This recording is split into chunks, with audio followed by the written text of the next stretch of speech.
O título aí desse trabalho ele vai falar a gente vai falar então da interpretação tanto estratigráfica e quantitativa da seção evaporítica, a gente vai focar somente na seção evaporítica, e como os dados, eu utilizei aí a bacia Teixeira, como o Wagner apresentou, o orientador Wagner Pinati, e os avaliadores aí, então, o doutor Antônio Freire, doutor Cleverson e doutor Salo. Então, a apresentação ela vai contar com essa agenda, eu vou falar da introdução do histórico, desafios, a área de trabalho, a interpretação dos evaporídeos em perfis, como é que foi feito. Vou falar então da parte de cicloestratigrafia, mostrar as correlações que há entre os poços que foram permitidos para a gente trabalhar na área. Eu já adianto para vocês que quando eu comecei a fazer o mestrado, havia uma restrição de tamanho de área que a ANP disponibilizava para a sísmica, era de 100 km². Então, eu fiquei restrito a essa área, no Campo de Lula. A gente vai tratar, então, da resposta sísmica dos evaporídeos, como que a resposta do comportamento dos evaporídeos, como isso aparece no sinal sísmico. A gente vai fazer isso através de sintéticos. Acho que é mais fácil. Vai falar, então, sobre a inversão sísmica, vai tratar a classificação de faces, ela vai ser bayesiana, vai ser baseada em probabilidade. Vamos falar da interpretação sísmica dos ciclos evaporídeos, então a gente vai sair dos perfis e vai jogar a cicloestratigrafia para a sísmica. Então vamos depois tratar a distribuição espacial dos evaporídeos, a conclusão e algumas continuidades que nós vamos fazer. Então aqui a linha do tempo, só para explicar para vocês, o início do meu mestrado, de fato, ele começou em 2017, aí no segundo semestre de 2017, quando eu me inscrevi da UF, mas a liberação da Petrobras ela é anual, então eu comecei efetivamente a trabalhar dentro do projeto no começo de 2018, e aqui no primeiro semestre ainda de 2019, mais precisamente em abril, eu fiz uma publicação junto com o Wagner no Journal of Petroleum Science Engineering. Eu vou falar um pouco, ele trata basicamente da propriedade elástica do sal, é diferente do que eu vou comentar aqui ao longo da exame de qualificação. Entre esse artigo e o final do doutorado, que ia ser no final aí de 2020, aconteceu que surgiu um outro artigo, ou a base, eu vou falar que é a base de um outro artigo, que é exatamente essa apresentação. As ideias começaram a surgir depois que a gente começou a quantificar o sal. Então, aqui no final, entre a publicação desse artigo e o doutorado, já estava um artigo aí sendo trabalhado. Então, eu entrego aqui no final de 2019 a minha dissertação de mestrado, que já era um artigo já publicado e um a ser submetido. Aí o Wagner, junto com a comissão de pós, avaliou e me ofereceu aí a oportunidade de transformar aquilo e continuar e fazer um upgrade para o doutorado. Então, eu fiz esse upgrade. No primeiro, aqui em março, vai ser mais específico, março, a gente transforma, então, esse segundo artigo que estava na dissertação, ele é transformado aí num artigo, ele foi submetido para a Marine Petroleum Geology. Até o momento ele está ainda sob revisão. Tá? Isso aqui, a gente submeteu isso no final de fevereiro, ainda está sobre a revisão, ainda está sobre revisão. Depois, a gente marca o exame de qualificação, que é onde eu estou, na minha linha do tempo, está aqui. Esse exame de qualificação vai ser a apresentação desse artigo aqui, da Marine Petroleum Geology. Vai focar bastante na parte de geologia e na caracterização da ação evaporítica. E aí, o que nós temos planejado aí para o segundo semestre é a defesa aí do doutorado. Vamos ver como é que vai ficar em relação a esse distanciamento. E aí está trabalhando, vocês vão ver, lá no final, a próxima o próximo trabalho que a gente está pensando em desenvolver, que a gente está desenvolvendo, já desenvolveu a parte sintética, está tentando ver a aplicação em dado real, é identificar camadas subsísmicas de evaporitos, em torno aí de 5 a 10 metros, utilizando atributos sísmicos. Então, eu vou trazer esse conceito de interpretação sísmica quantitativa, que eu venho trabalhado há muito tempo. De modo geral, esse salto na quantificação dos dados sísmicos, ele começa a acontecer aí de 2005 para cá, com a publicação desse livro do pessoal de Stanford, em que eles basicamente aproveitam então, que a amplitude sísmica começa a ficar mais confiável, os processamentos sísmicos começam a ficar mais confiáveis. Assim como a aquisição, eles então propõem utilizar conceitos de física de rocha, principalmente relações de propriedade elástica, parâmetro de reservatório e litologia. Ele utiliza esse conceito de física de rocha, junta isso com os dados de inversão. A inversão sísmica nessa época, em 2005, ela estava muito bem estabelecida. Aliás, a física de rocha já era bem estabelecida. Eu acho que o mérito deles foi unir tanto a física de rocha quanto a inversão para conseguir, então, predizer ou gerar atributo sísmico que desse parâmetros de reservatório, litologia e saturação de fluido. Então, só para a gente entender aí a linha do tempo que seria a interpretação sísmica quantitativa, eu separei aqui 4 livros. O livro base seria esse do pessoal de Stanford, né, o Quantitative Seismic Interpretation.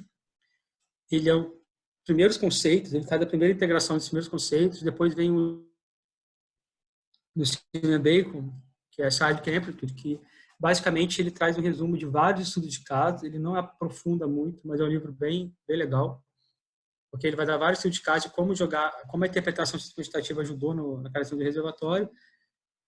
2016, o Seismic Reflection of Rock Properties, do Dworkin, também o pessoal ainda de Stanford, ele traz alguns conceitos de física de rocha avançada. Por exemplo, algumas coisas que não estão nesses 2 livros, como física de rocha digital. Em alguns modelos de física de rocha, principalmente modelo de física de rocha para alguns carbonatos, eles incluem então nesse livro, considero que seja tipo uma continuação do primeiro livro aqui.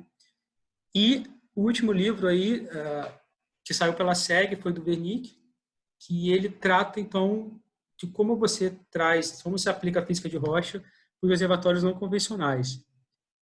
Só que, se você observar todos esses livros, as publicações feitas por ele, nenhum deles foca ou dá qualquer exemplos em sequência evaporítica. Então, os sites ficaram de fora. Então, o que a gente traz aqui?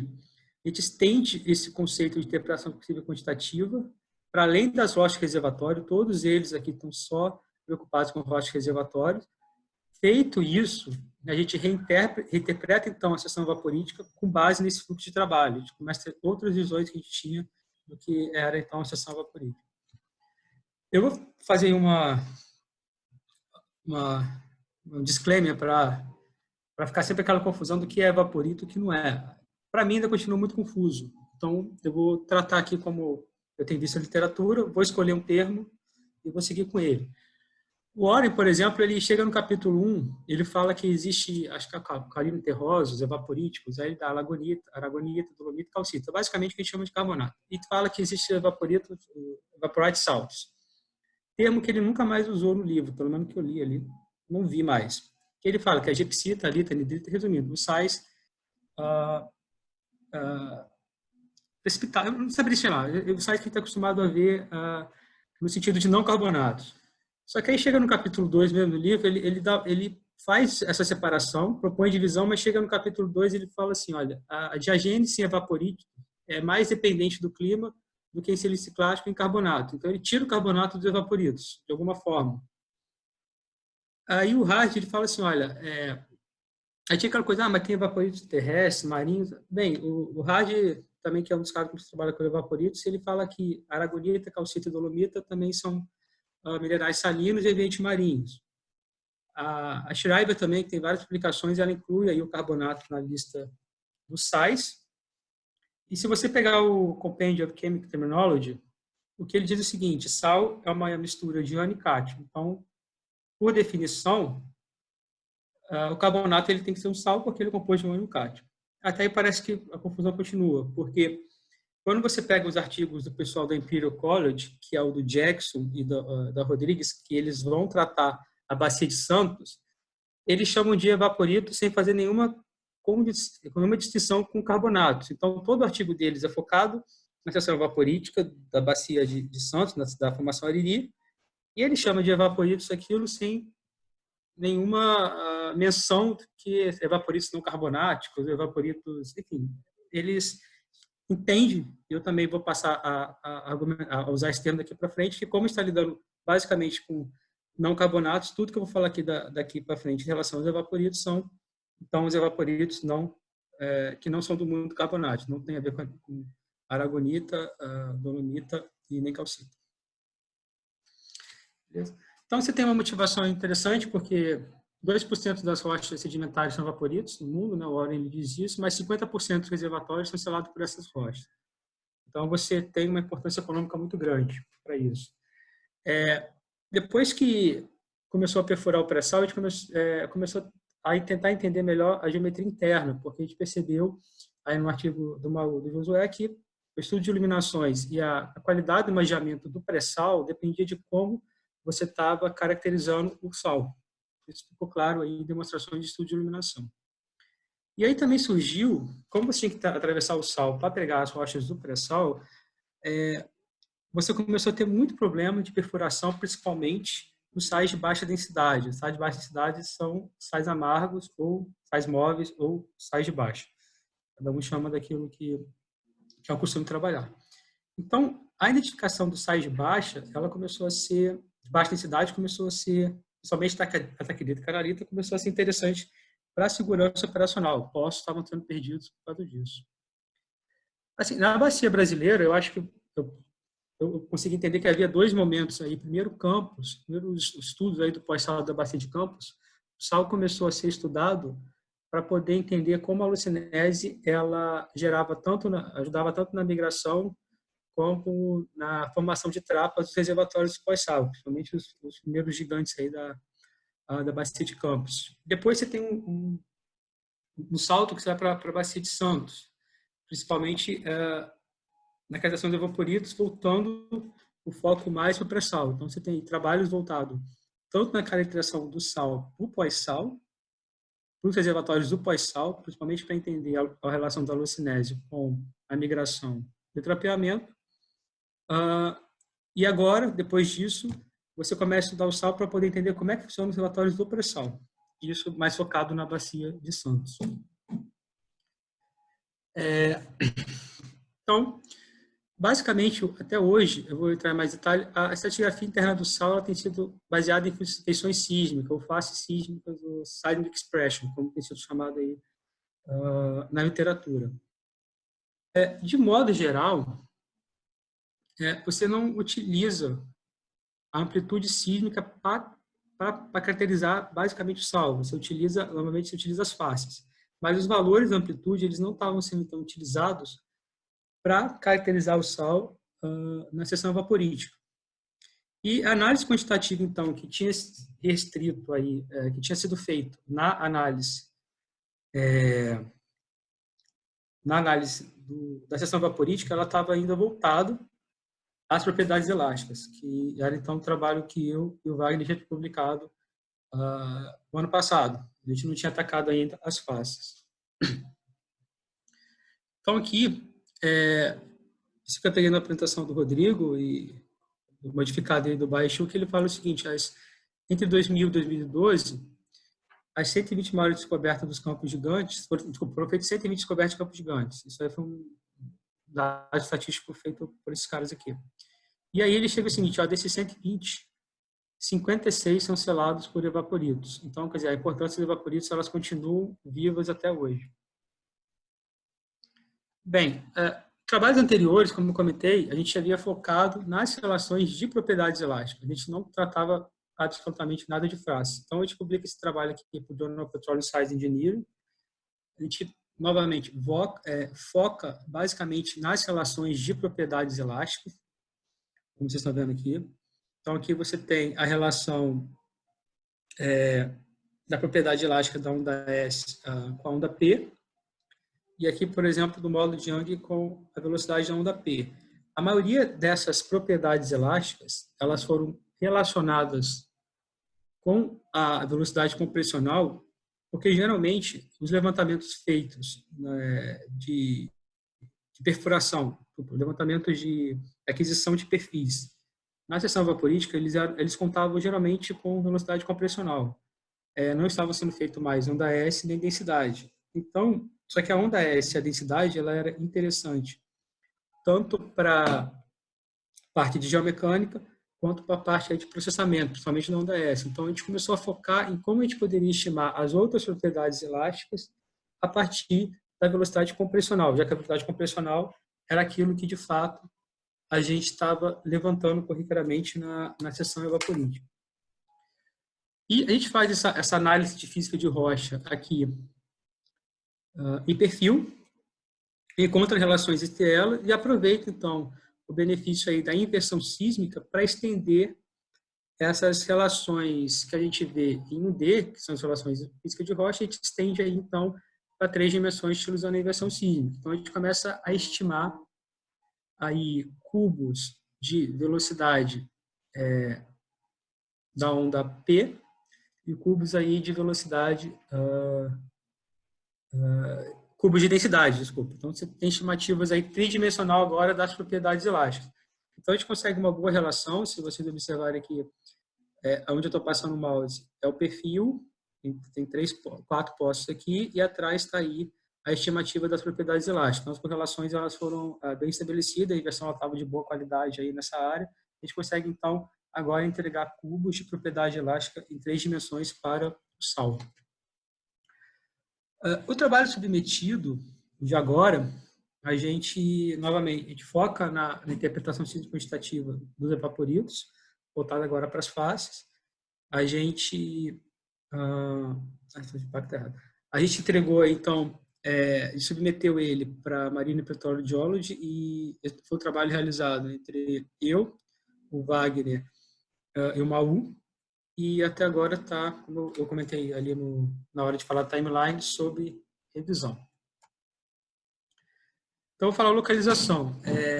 Os nossos dados, ele está basicamente voltado a uma área restrita devido a limitações impostas pela ANP na época que eu comecei a trabalhar com o mestrado. Então, trata-se aí de 100 km², no caso 98 km², de um dado PSTM, de alta densidade e alta aquisição, isso em 2009. O dado que eu tenho são 9 poços, mas na área em que eu estou trabalhando tem 4, né? Só que esses 9 postos eles são usados para encontrar relações de física de rocha. Eu não descarto eles porque eles são importantes para as relações de física de rocha, apesar de não estar dentro do polígono da sísmica. Para ter uma ideia, somente 5 desses postos eles têm completo densidade, velocidade compressional e cisaliante, porque são postos exploratórios. Os postos voltados mais para reservatório, eles só têm geralmente a velocidade compressional.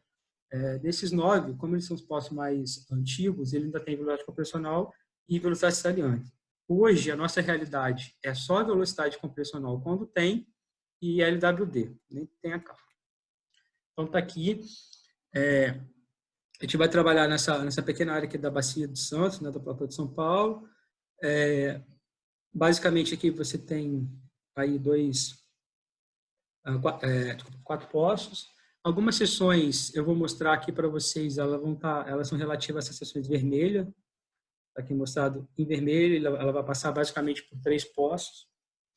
E a gente vai focar, basicamente vai focar aqui na formação Ariri, que ela está compreendida aí entre o final do Aptiano e o início aí do Albiano. Essa datação ainda sempre gera controvérsias, mas, de modo geral, está entre o final do Aptiano e o início aí do Albiano.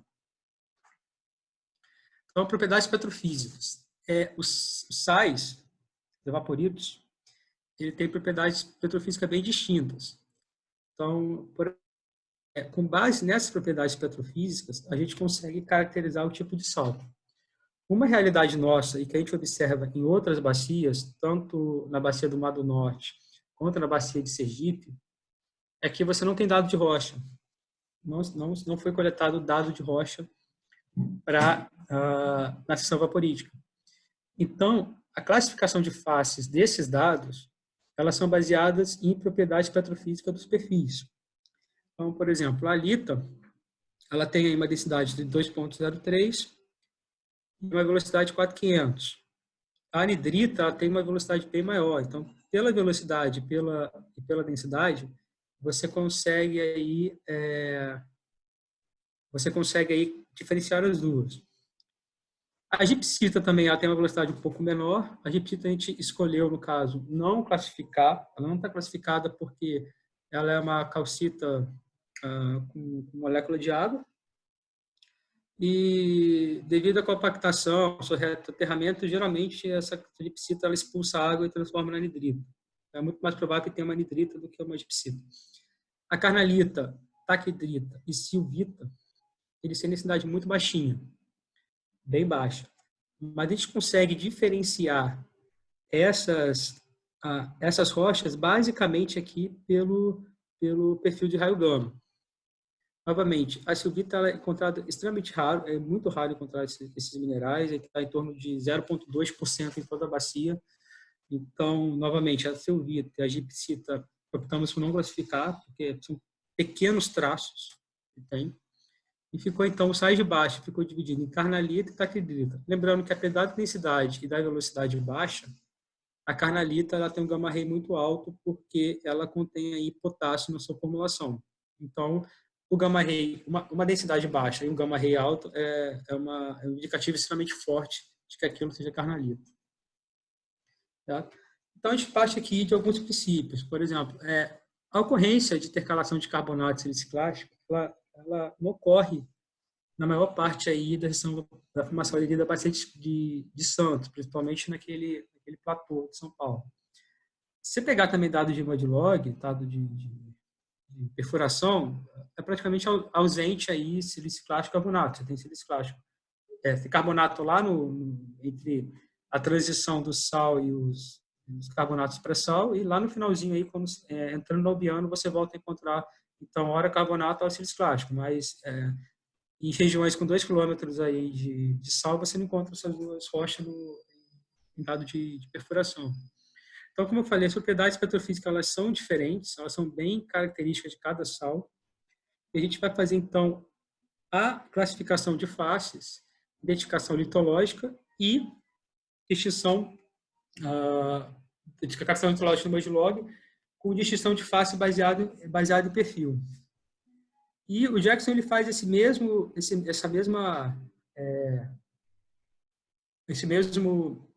tipo de classificação para o dado do Lado Norte. Recentemente houve esse mesmo tipo de classificação para o dado de Sergipe-Alagoas, mostrando que dado de rocha é de fato limitante para trabalhar com sal.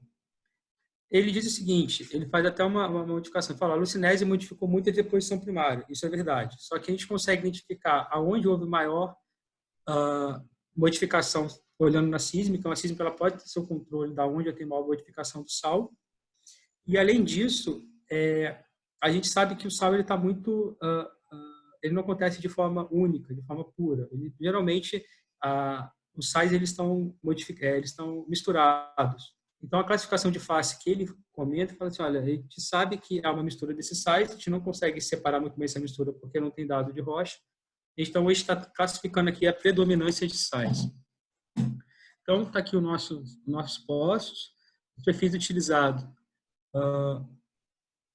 basicamente, foram aí o VP, gama-ray e a densidade. Lembrando que a densidade só ocorre aqui para esse poço.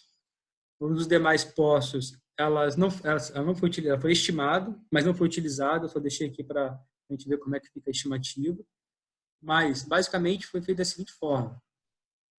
Velocidade alta, como eu estou mostrando aqui no mouse, ela é um grande indicativo de que seja anidrita. Então, onde eu tenho picos de velocidade muito alto, é anidrita.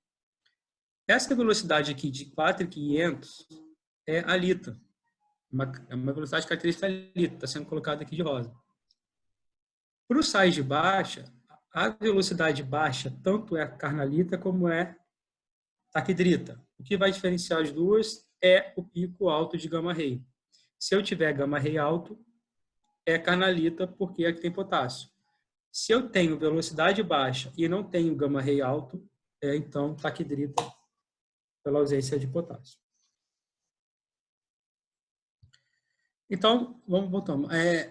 A classificação sísmica, ela é basicamente dividida em 4 grandes ciclos, né? Então, o Gamboa, junto com o trabalho do Freitas, ele divide o que ele chama de alita inferior, que são os domos de sais, vou mostrar aqui na frente. Ele vai comentar de uma seção estratificada, e ele já associa essa estratificação a uma intercalação de anidrita, alita, sais complexos. Uma terceira seção estratificada, um pouco menos estratificada, é uma seção mais rica em alita. Ela continua sendo estratificada, só que ela é um pouco mais apagada do que a seção 2. E a última seção de sais estratificados delgados são as seções altamente, com amplitude extremamente alta, já lá no final da deposição do ciclo dos evaporitos. Então, eu peguei essa figura aqui do trabalho do Rodrigo, ele achei que a figura é muito bonita, eu resolvi copiar, está muito bem feita. Então, nossos ciclos evaporitos vai ser da seguinte forma. Esse ciclo aqui em vermelho, ele vai indicar uma redução de aumento de salinidade.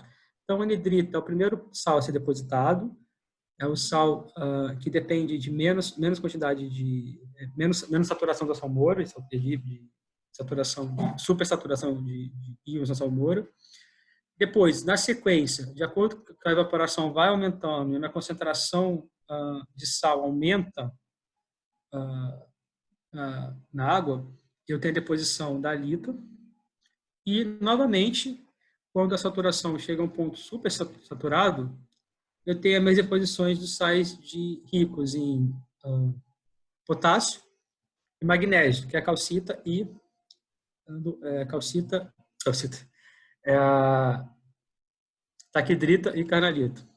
Então, a taquidrita e a carnalita, elas são indicativos que eu tenho uma alta salinidade no meu sistema.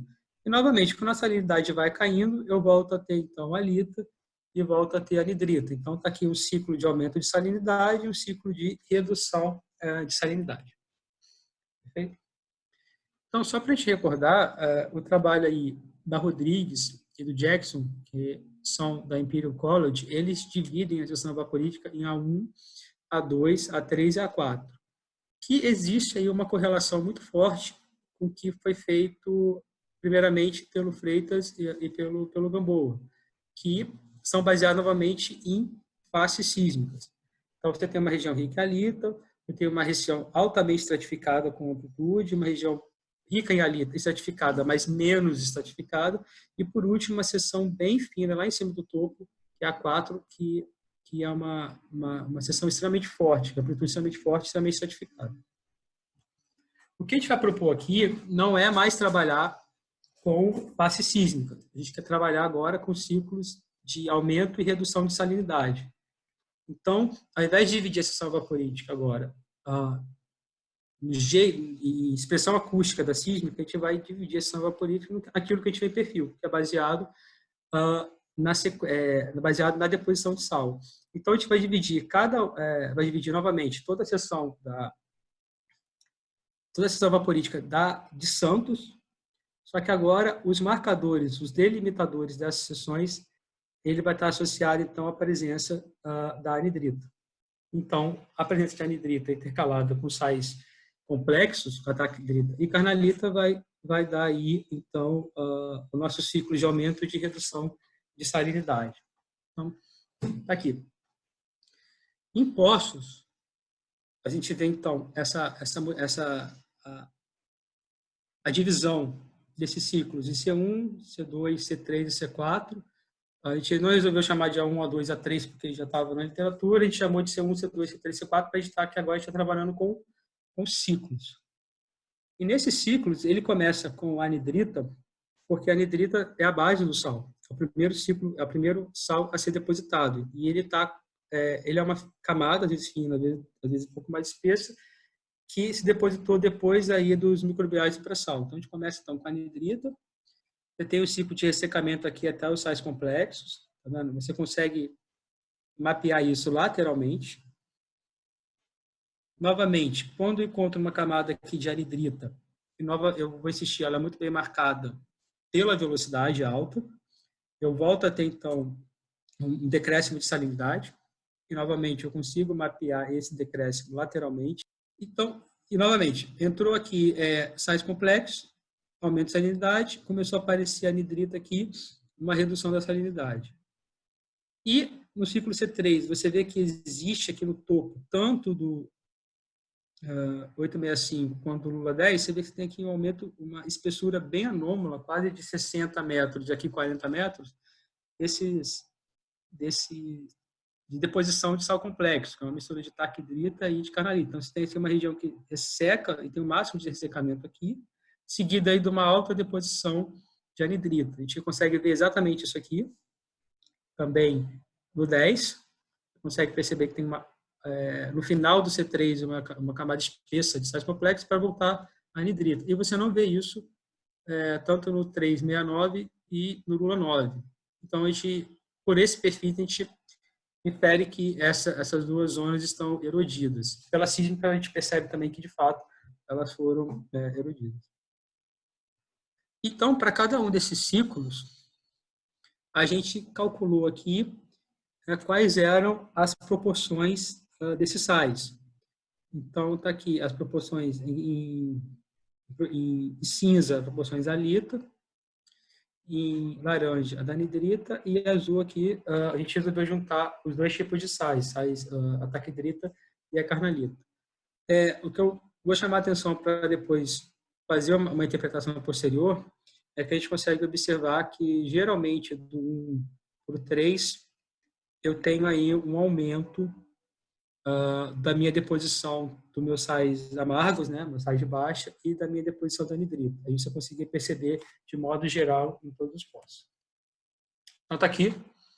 Eu coloquei aqui a tabela para vocês, mostrando, então, o que eu queria chamar somente a atenção nessa tabela é que, de modo geral, eu consigo perceber que tanto a anidrita quanto os sais complexos, eles tendem, tirando um outro ciclo, eles tendem a aumentar aí em direção do C1 para o C3. Então tá, o que a gente fez até agora foi tudo baseado em poços. E a gente não inferiu nada em relação à sísmica. Então, a partir de agora, a gente começa a fazer alguns testes para tentar entender como é que a gente poderia levar isso que a gente está vendo nos poços para a sísmica. Então, a primeira análise que a gente resolveu partir é fazer uma modelagem sintética. A modelagem sintética ela é fundamental para a gente entender como é que é a resposta do sal. E lendo os artigos até hoje sobre o comportamento dos sais, eu não vi uma modelagem sintética sendo feita. Então, a gente resolveu também preencher um pouco essa lacuna e ver como é que o sal responde, como é que é a resposta sísmica dos diversos tipos de sais. Então, o que a gente usa aqui, de modo geral, a gente colocou aí uma carnalita e uma anidrita, uma camada de alita. Quer dizer, o que a gente encontra hoje, geralmente, na camada de vaporítica é isso, não são sais de baixa ou anidrita, dentro de uma camada espessa de alita. A gente usa, então, o modelo convolucional, ele é mais simples, mas funciona muito bem. A gente pegou, então, propriedades médias em perfis. E, para poder gerar, então, a sísmica sintética, a gente usa o wavelet que vem aí da inversão sísmica, não é uma wavelet sintética. Pega a própria wavelet da inversão. E aqui estão as respostas acústicas de cada uma desses sais. Isso em perfil. Então, está aqui a wavelet. Ela não é uma RIC, ela tem um comportamento meio bem bonito, mas ela não chega a ser uma RIC, ela é quase simétrica. E a gente observa que tem uma frequência aí dominante de 28 Hz, o que significa que, em relação aos dados, é uma frequência até bem alta. Então, o que a gente encontra de resposta? Quando a gente coloca aí uma anidrita no meio de uma alita, a gente percebe que a resposta sísmica ela começa com um pico positivo e vai para um pico negativo. Quando eu vou para a minha carnalita, ou a taquidrita também ela vai ter a mesma resposta. A gente só escolheu uma. Mas quando eu vou para o meu sal complexo, o sal de baixo, eu também tenho um pico positivo e negativo. Só que eu começo com o positivo e vou para o meu negativo, Então, tem uma inversão aqui de fase de 180 graus na resposta. Isso começa a ser um complicador muito forte quando eu tenho uma sequência de deposição de sal, como eu disse na bacia. Então, se eu começo a fazer alternações de sais de alta e sal de baixa, que é o que eu observo em perfis, vai ficando difícil eu conseguir inferir se o pico positivo ele é devido à entrada da anidrita ou se o pico positivo é uma saída da carnalita. Então, se eu só tiver essa resposta sísmica aqui, eu consigo ver que ela sozinha ela começa a ser muito dúbia, ela começa a ser muito ambígua. Eu não consigo distinguir, então, somente pela amplitude, quais seriam os tipos de sais. Novamente, isoladamente é muito mais simples, mas quando eu vou para regiões complexas, que é o nosso dia a dia, ele vai ficando cada vez mais difícil essa diferenciação. Então, a gente começou a observar que a amplitude era um dado que trazia bastante ambiguidade para caracterizar o saldo. Bem, a resolução do meu dado, isso aqui a gente fez uma ideia de cunho. A resolução do nosso dado, então, ela está entre 30 metros, eu consigo resolver o topo e a base do sal. 25 metros, a base do sal já não fica muito bem resolvida, eu começo a perder resolução. É uma coisa, 20 metros, eu também não consigo mais, se eu picar o pico positivo, o pico negativo, o sal fica superestimado, e o de 10 metros também fica superestimado. Então, a gente chegou aí a uma conclusão de que a resolução sísmica do nosso dado ela vai estar entre 30 e 25 metros. E, de fato, quando a gente faz uma análise mais detalhada, mais quantitativa, baseada em efeito Taney, eu consigo perceber aí, cravar um pouco melhor que a resolução sísmica do meu dado está aí em torno de 27 metros. Aqui eu tenho uma ideia gráfica sobre isso, e aqui eu já tenho uma ideia mais quantitativa. Perfeito. Então, voltando, avaliando que a amplitude sísmica ela era extremamente ambígua para a caracterização do sal, a gente começa a partir para outros tipos de atributos. Um deles é tentar buscar esse atributo na inversão sísmica. Então, você tem aqui o perfil de impedância, certo? O perfil de impedância você gera o coeficiente de reflexão. Esse coeficiente de reflexão, pelo modelo sintético, pelo modelo convolucional, você gera, então, a sísmica sintética.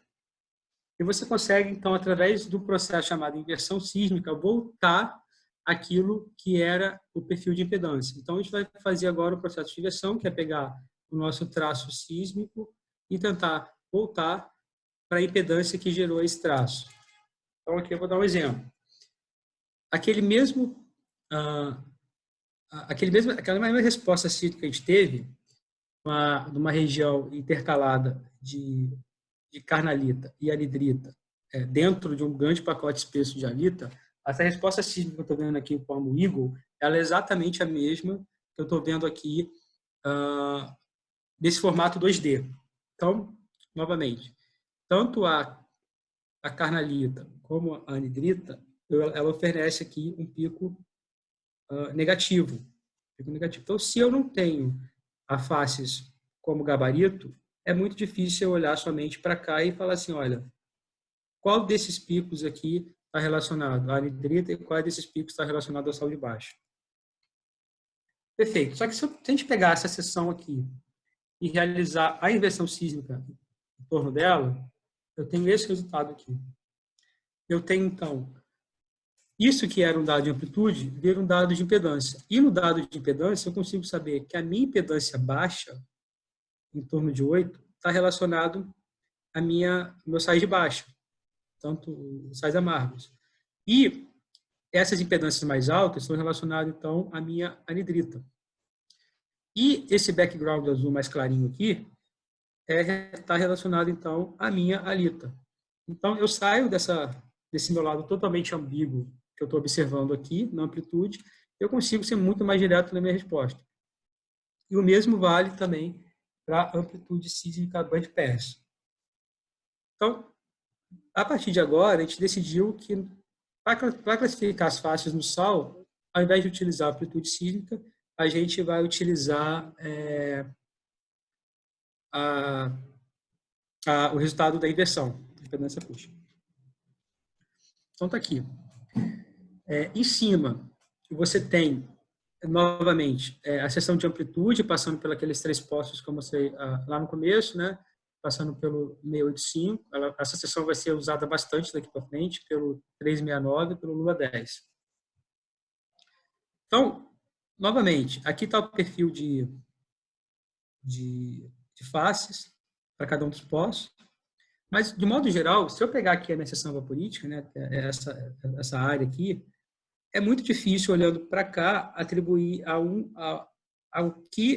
atribuir a amplitude, tentar obter a face através da resposta da amplitude, porque tanto o pico negativo quanto o pico positivo pode ser uma face anidrita ou pode ser sal de baixo. Mas quando eu venho aqui na minha resposta da minha inversão, eu já consigo inferir muito mais facilmente, porque eu sei que aonde a minha impedância acústica está alta, está vermelha, ela é uma camada de anidrita. Então, isso aqui eu sei que é anidrita. Eu consigo rastrear no perfil do poço. E essa camada azul baixinha aqui é o sal de baixa densidade, os sais complexos. E eu sei que esse sais aqui está relacionado, como posso ver aqui no perfil, ao meu sais de baixa. Então, eu saio da ambiguidade da amplitude e vou para a inversão. Para fazer a classificação de faces, a gente escolheu, então, um modelo que a gente chama de classificação bayesiana. Ela é parte de um processo chamado aí de Statistical Rock Physics, novamente foi cunhado pelo pessoal de Stanford, em que eu utilizo, então, funções de densidade para cada uma dessas faces, eu desenho em postos funções de densidade para cada uma dessas faces e, a depender do valor de impedância, eu atribuo esse valor a uma determinada face, principalmente aquela face que tiver a maior probabilidade. Então, novamente, eu gero isso em poço, gero funções de densidade de probabilidade em poço e aplico isso no meu cubo sísmico. O resultado está aqui. Aqui está o perfil de impedância, o volume de impedância acústica, e amostra a amostra desse volume, eu aplico essa classificação e dou ao ganhador o classificador. Então, se a minha impedância tiver entre 12 e 14 mil, quem ganha é a anidrita. Se tiver nessa região aqui, a alita, e tiver nessa região mais baixa, o sais de baixa. E gera um cubo com esse classificador. Então, o resultado está aqui.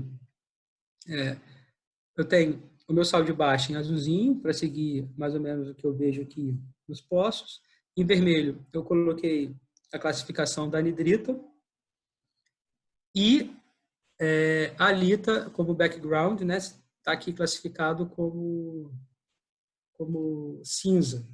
Uma coisa que chama atenção nessa classificação, que a gente gosta de mencionar, é que a morfologia do sal ela é mantida. Então, a direção da camada ela é mantida. Eu não preciso transformar o meu cubo sísmico, fazer nenhuma transformação nenhuma transformação matemática dele que tire a característica morfológica do sal. Ela continua sendo mantida. Aonde tem estratificação, eu continuo vendo estratificação, e aonde eu tenho grandes domos, ele mantém os domos e classifica esses domos, como era de esperar, como alita. Então, novamente, a gente vai agora pegar essas informações e essa cicloestratigrafia que eu mostrei lá atrás, que a gente aplicou em perfil, a gente vai jogar isso no cubo sísmico. Então, como a gente faz isso? Só para relembrar. Os nossos ciclos, eles começam com a anidrita.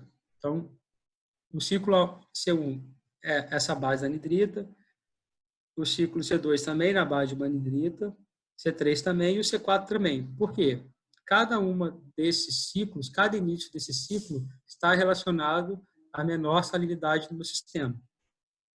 Relacionado à menor salinidade do meu sistema.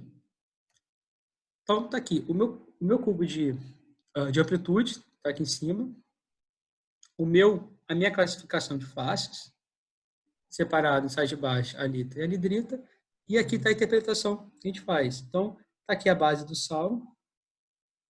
é o primeiro começo. Aqui está o começo do meu C1 em verde, meu C2, ele começa aqui em vermelho, C3 em azul, e o C4, que é essa região lá em cima, que ele aparece somente no 865 e no Lula 10, a gente observa que ele é essa pequena região extremamente, amplitude extremamente alta. E a gente observa que ele vem aqui no Lula 10, passa por aqui e desaparece. Ele volta de fato a aparecer aqui, ó, no 865.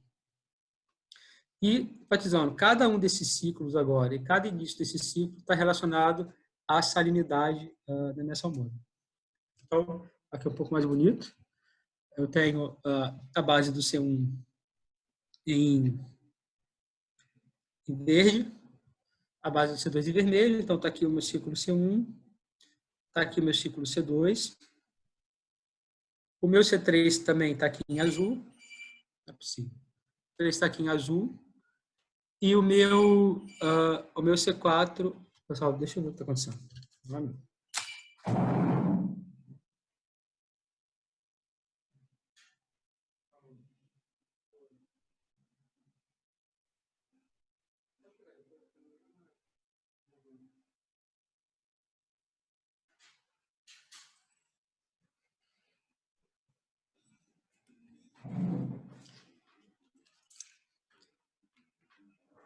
Voltemos. Parei no C4. Então, o C4 aqui, ele aparece somente nesses dois poços e ele está erodido em toda a área. Então, o C4 ele aparece no 865 e no Lula 10. E nas demais regiões aqui dessa seção, ele está erodido. Então, aqui, de maneira mais simplificada, eu coloquei as faces aqui em cima, no meu vinda da classificação de face, e embaixo eu coloquei, então, aqui os meus ciclos. Levando em conta o tempo de deposição desses ciclos, cada um desses C1, C2, C3, C4, em termos de comparação de tempo de deposição, o sal deposita muito rápido, eles são ciclos, então, aqui de quarta ordem. E ele leva a um ciclo maior de terceira ordem de isolamento. Por quê? Eu começo a perceber, tanto em poços, depois eu vou mostrar isso comparando com a sísmica, que eu tenho a maior concentração aqui de sais complexos de baixo para cima. O meu C4 ele tem uma concentração maior desse tipo de sais, então o isolamento estava maior na bacia. Então, novamente, o C4, cada um desses ciclos é um ciclo de quarta ordem, e o maior um ciclo de terceira ordem. E esses ciclos aqui, esses intraciclos, esses refletores no meio, intraciclos, no meio dos ciclos, eles provavelmente são candidatos aí de quinta ordem. Isso também, esse tipo de tese havia sido levantado no trabalho da Rodrigues, pessoal do Empiro. Então, aqui, o tempo de deposição total dos sais, de acordo com o Frey, está aí de 400 a 600, 400 anos. E, então, esse ciclo total aqui, ele deve estar nessa região aqui, ó, representando aqui ciclos de quarta ordem. Perdão, o ciclo total aqui, ó, o ciclo total estaria representado ciclos aí de terceira ordem, né, de 500 mil anos a 3 milhões de anos. Então, esses ciclos menores aqui são fortes candidatos a ciclos de quarta ordem. E os horizontes internos a eles são fortes candidatos aí a ciclos de quinta ordem. Bem, uma coisa interessante que a gente pode gerar através desses dados é trabalhar com resultados em mapas. Então, como agora eu tenho cada um desses ciclos mapeados no meu cubo sísmico, eu consigo contabilizar entre um horizonte e outro quais são as proporções de faces. Então, entre um horizonte e o outro horizonte, eu consigo vir aqui e contar a proporção de cada uma dessas faces. Então, eu gero proporções de faces para camadas C1, C2, C3, C4.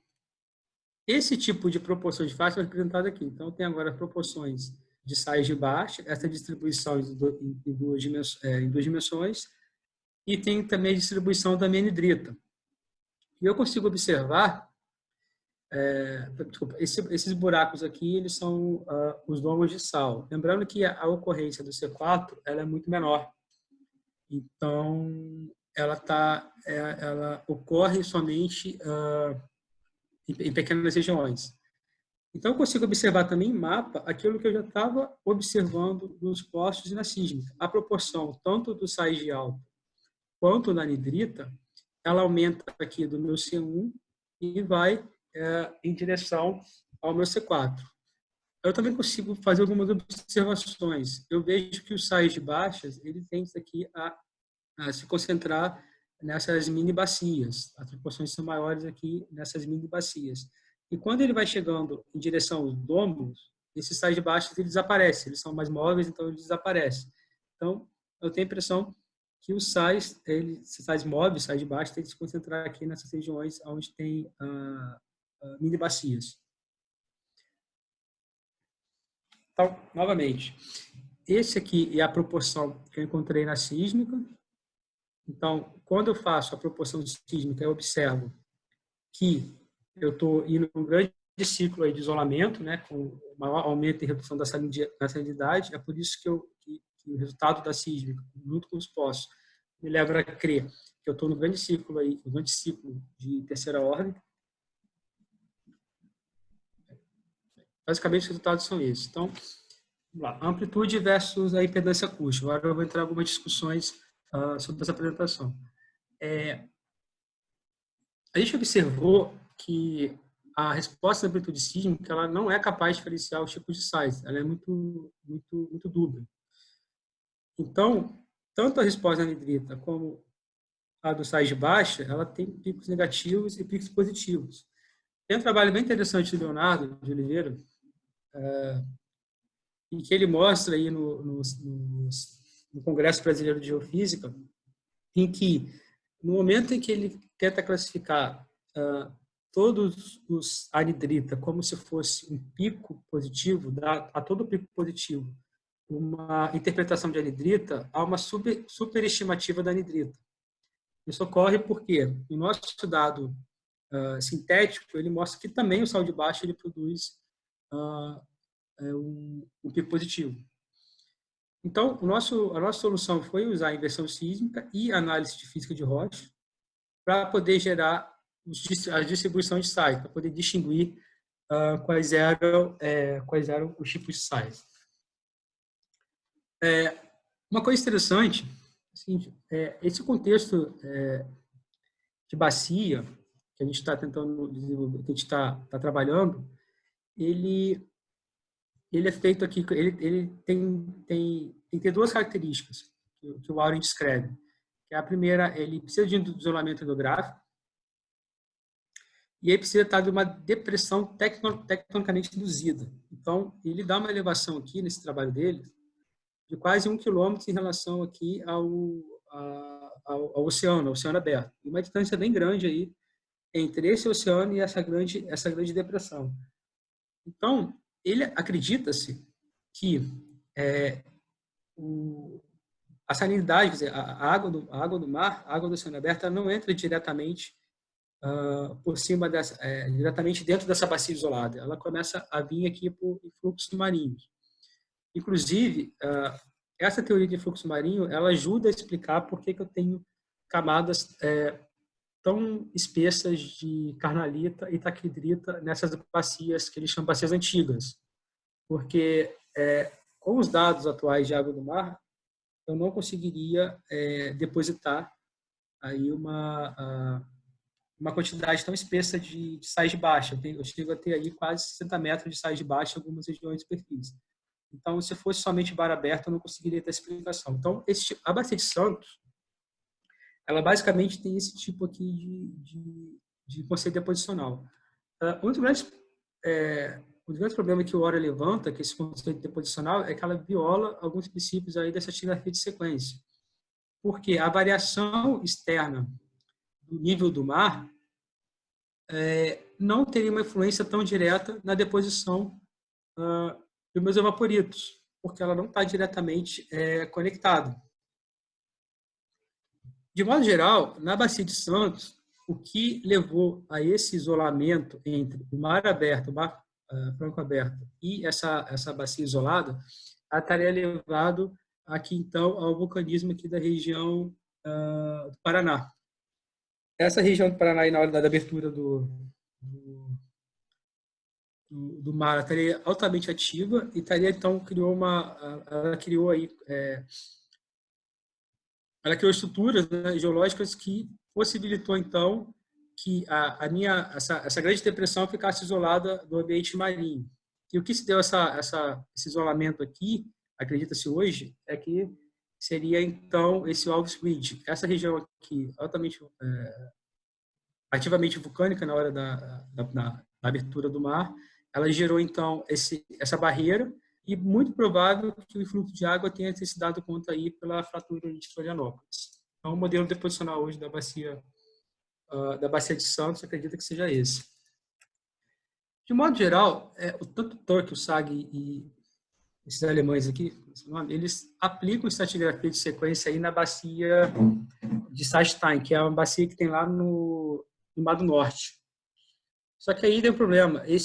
Essa bacia, ela tem um conceito deposicional diferente, porque na hora que eles aplicam a estratigrafia de sequência lá, eles falam que o high stand level é associado à deposição de carbonatos. Então, se você tem um carbonato depositando nessa bacia isolada, ela não está tão isolada quanto deveria estar em Santos. Então, o conceito da bacia do Mar do Norte é um pouco diferente daquilo que a gente está vendo em Santos. Então, leva-se a crer que a bacia de Santos está muito, muito mais isolado do que estaria, então, o Mar do Norte. Porque eu não tenho presença de carbonatos aí durante toda a minha deposição da seção evaporítica.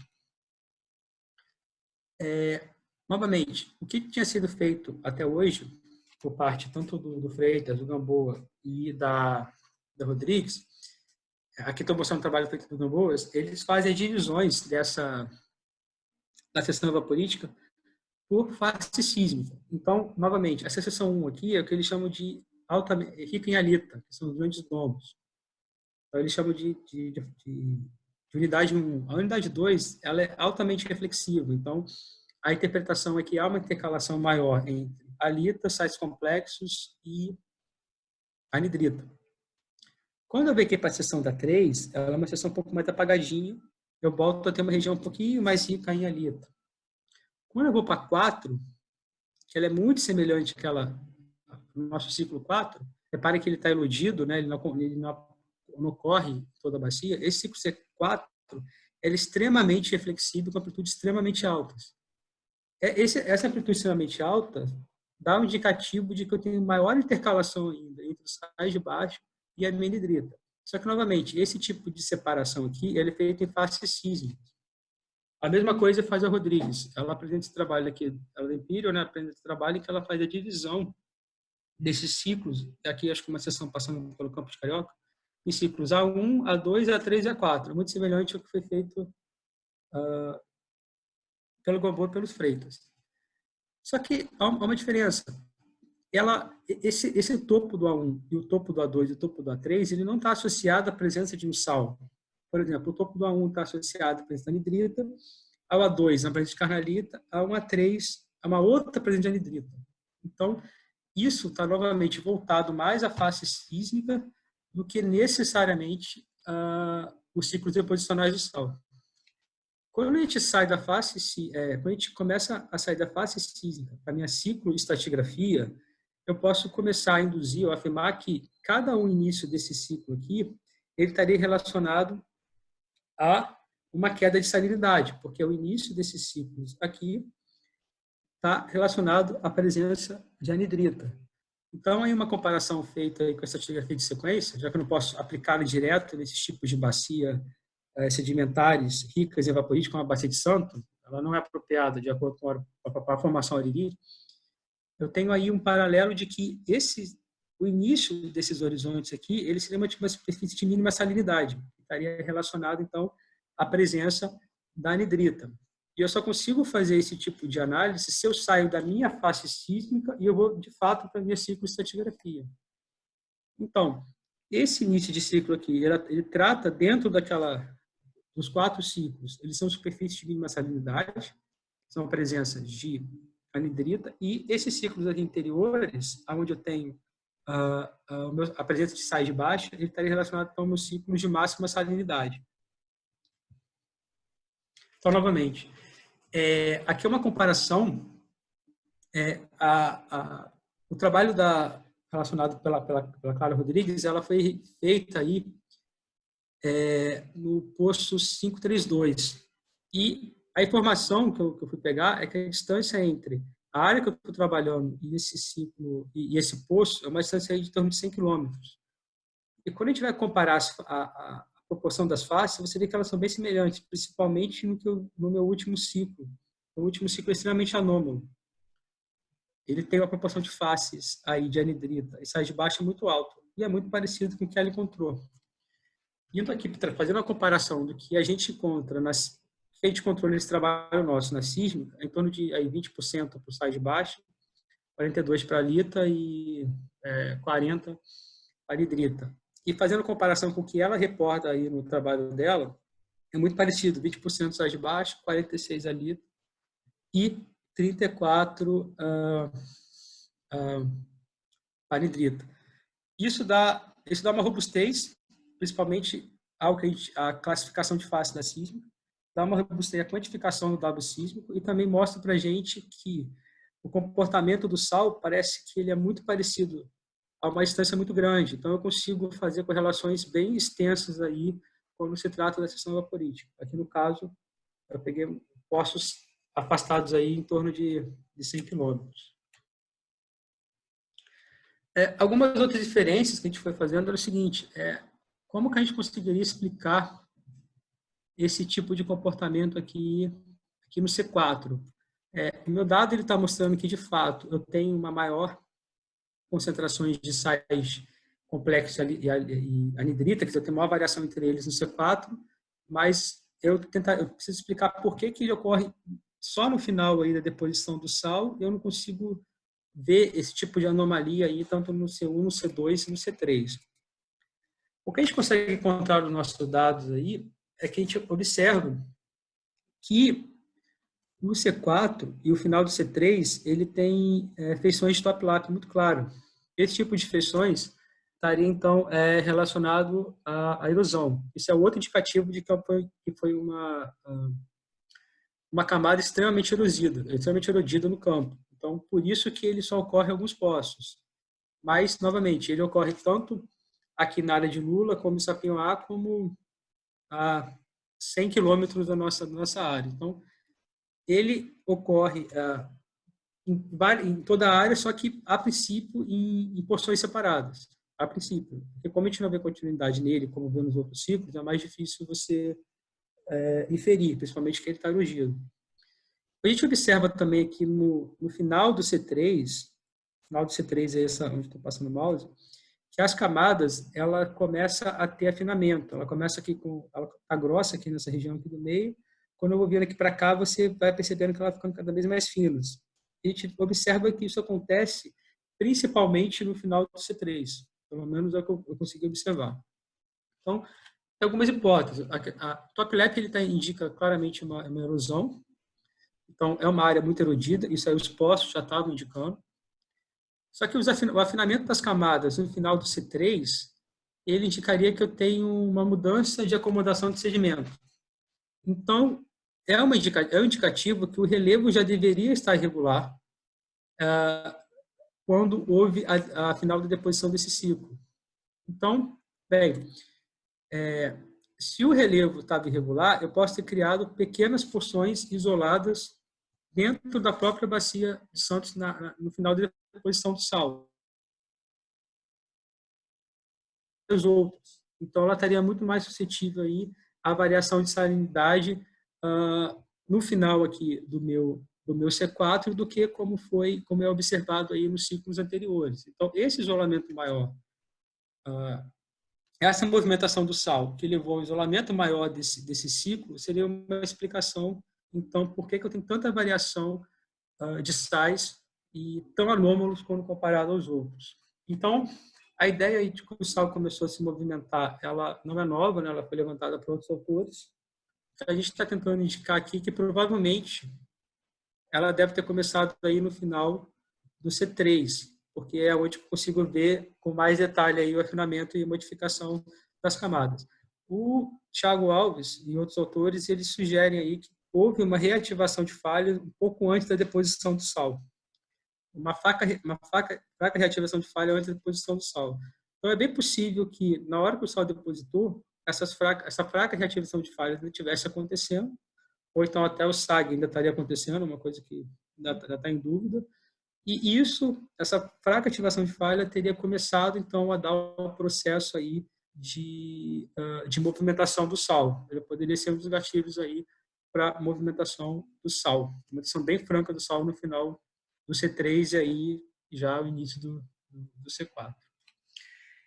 Esse tipo de análise, ele também foi levantado por Reiter e alguns outros autores, que são os alemães lá do estado do Mar do Norte, principalmente que você tem bichofita aqui no final, ele observa que lá no sal, na bacia do Mar do Norte, principalmente no Zastein, ele percebe que você tem sais complexos depositando também só no final do sal, só no final do ciclo do sal. A hipótese que ele levanta é a seguinte, olha, o sal foi depositando no começo da estrutura e a deposição pode ter começado a fazer uma leve reativação de algumas estruturas abaixo do sal. Não é uma nocinese muito complexa como é a deposição do avião, é uma coisa bem mais suave. E essa movimentação aqui, que deu início lá no final do sal, ela criou o que eles chamam de pond-like structure, que seria estruturas de mini piscinas, que seria piscininhas isoladas. E essas piscininhas isoladas, elas estariam em regiões bem mais isoladas dentro da própria bacia, que já é isolada. Então, você tem regiões extremamente isoladas dentro de uma área que já é isolada do mar aberto. Então, essas regiões aqui isoladas, elas seriam mais suscetíveis à variação de salinidade e teria propensão maior à deposição, então, de sais complexos. Então, é uma hipótese que foi levantada lá no Mar do Norte, eu achei bem semelhante ao que a gente está vendo aqui. Já finalizando, uma outra discussão que a gente leva é a identificação aqui dos meus sais. A identificação dos sais de baixa. Então, acontece o seguinte, para eu fazer simulações numéricas do comportamento de fluência do sal, quer dizer, para eu prever qual é a taxa de deformação que o meu poço vai ter, e principalmente com isso, estimar qual é o melhor peso de fluido que eu tenho que usar para evitar essa deformação, eu preciso saber do meu tipo de sal antes de perfurar o poço. Então, quando eu tenho esse conhecimento espacial do tipo do sal, antes de perfurar o poço, ele pode ser extremamente útil para que eu possa calcular o preço do fluido. Isso acontece porque a taxa de fluências e a taxa de fechamento do poço, ela é muito mais alta para a taquidrita, que está aqui com essas cores, tá vendo? Mais fortes, aqui mais quentes, do que para a lita. Então, a taquidrita, ela se deforma muito mais rápida do que a lita. Isso explica por que eu tenho perda e eu tenho fechamento de poço justamente em áreas e regiões onde eu tenho uma concentração aí de sal de baixo. Então, o conhecimento prévio disso pode ajudar aí na identificação, na perfuração de poços. Uma outra coisa que o Warren levanta, além da estratigrafia de sequência, é a teoria do uniformitarismo. Ele fala o seguinte, novamente, não tem análogo hoje para a deposição de sal da bacia de Santos. Não existe análogo moderno para isso. Principalmente que ele fala, não existe condições tectônicas e eustáticas hoje que representem o que foi na época da abertura do Atlântico Sul. Ele faz uma comparação aqui e que ele mostra, por exemplo, o salário em Uyuni hoje, isso aqui está em escala, que ele é um dos maiores salários que tem no mundo, se não o maior, ele, em comparação, não chega a ser nada perto do que foi, por exemplo, essas bacias antigas, no qual a Bacia de Santos está inserida. Então, é uma coisa que existe. Você não consegue utilizar essa ideia de que o que você vê hoje se aplica ao que se aplica ao acontecimento passado, que hoje nada consegue explicar muito bem aquela quantidade de deposição de sal de quase 2 quilômetros. Então, e um dos motivos, por exemplo, é que durante o Cretáceo, que foi a nossa essa deposição aqui da grande quantidade de sal, a temperatura média da Terra aí estava em torno de 22 graus, e hoje a gente está aqui em torno de 12, pela verdade estamos em torno de 4. Então a gente está numa época que a Terra está fria, a Terra não está quente. Então você não consegue não só ter as condições tectônicas e eustáticas, como você não tem a temperatura global média que você tinha. Então, baseado nisso, a sísmica, e o poço, ela ainda é a principal ferramenta de entendimento desse tipo de sedimentação, das grandes sedimentações de sais. Então, a gente acredita aqui que você passar da análise qualitativa mais informações, já que a sísmica está sendo muito utilizada como base para o entendimento dessa deposição de sal. Então, você consegue muito mais informações sobre morfologia, cinemática e a variação da composição dessas bacias. E a gente acredita também que ela não está só relacionada, ela não é só aplicável à bacia de Santos, isso aí pode ser aplicável a outras bacias ricas de sais. Então, terminando aqui, o trabalho futuro que a gente está tentando desenvolver agora é a identificação de sais com resolução menor do que a da sísmica. Isso acontece porque uma das discussões que a gente tem feito em relação à recuperação de poços é que sais com 5 metros de taquidita ou 5 metros de carnalita, ele também já são sais que podem atrapalhar na perfuração. E a sísmica ela teria problemas em conseguir identificar sais, de resolução muito baixa. Então, a gente está tentando atacar agora, no nosso próximo trabalho, como é que a gente faz para desenvolver isso? Bem, a gente já percebeu o seguinte, quando eu trabalho com dado de amplitude, aqui está um dado de Cunha, esse dado de Cunha ele representa um sal de baixa, é um modelo de um sal de baixa. Quando eu trabalho com amplitude, eu consigo perceber que a minha resolução ela está aqui em torno de 27 metros, como eu estava explicando. Se eu for mapear aqui na minha amplitude, a partir de 27 metros, eu tenho uma camada constante, que eu já entro no que eu chamo de efeito Tânio. Então, não consigo mais diferenciar o topo e a base do meu sal de baixa pelo dado de amplitude. Quando eu vou para a classificação bayesiana, eu consigo sair com a classificação bayesiana baseada na inversão desse dado aqui, eu consigo sair do meu 27 metros e ir aqui em torno de 10 metros. Então, a própria inversão já consegue dar um salto na minha resolução.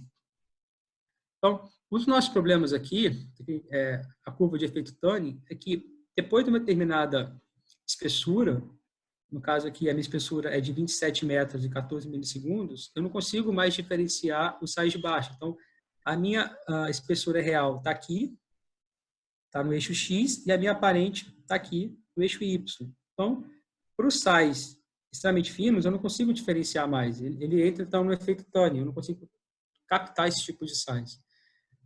Uma maneira de eu fazer isso é fazer estimativa de camada subsísmica através de Detani, que é uma técnica utilizada, e ele utiliza dado de amplitude.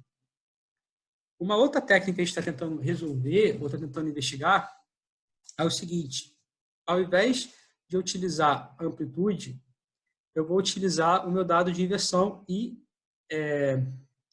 vou utilizar atributos vindo desse dado.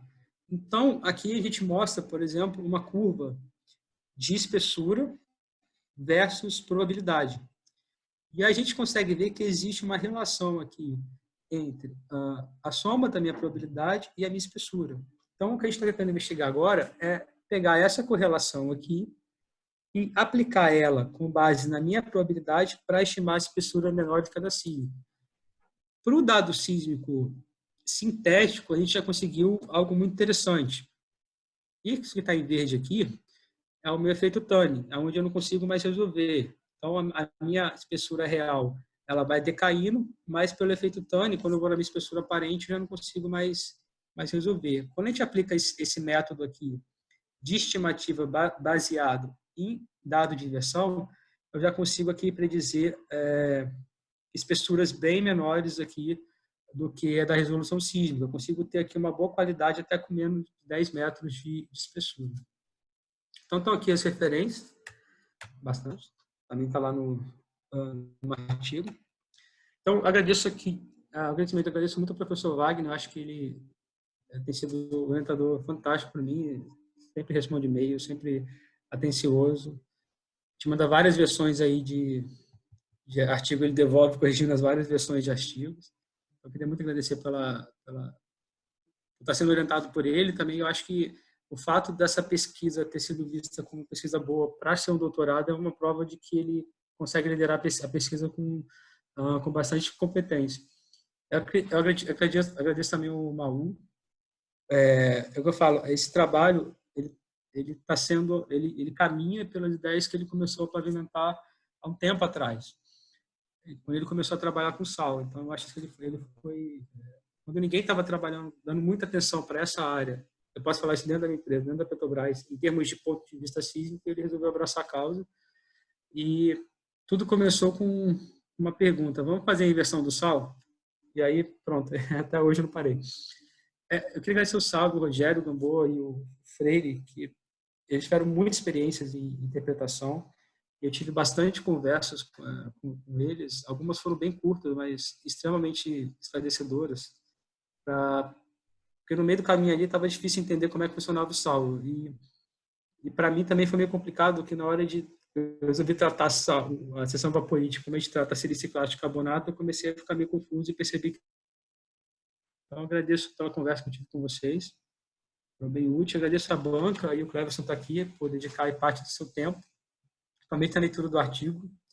Eu tive conversa aqui com o Josué, com o Luiz, pessoas que trabalham comigo na Petrobras, o Torico, a Natália, a Fernando, o Pablo, que foram também, cada um colocando as suas pedras aqui dentro desse trabalho. Eu também agradeço aí, tem 3 pessoas muito especiais, que é o Álvaro e o Jean-Luc, que praticamente me apresentaram e me ensinaram a fazer inversão, e a Ângela, que me puxou para a física de rocha, para trabalhar com ela e tentar fazer a união desse mundo. Eu agradeço também, tem meus amigos, a Marcelo, da Petrobras, a Larissa, o Vitor, a Mônica e a Ana, porque muitas ideias saem ali na hora do cafezinho ou quando a gente vai para fazer alguma coisa. Tá? Então, tá aqui, muito obrigado e espero que não tenha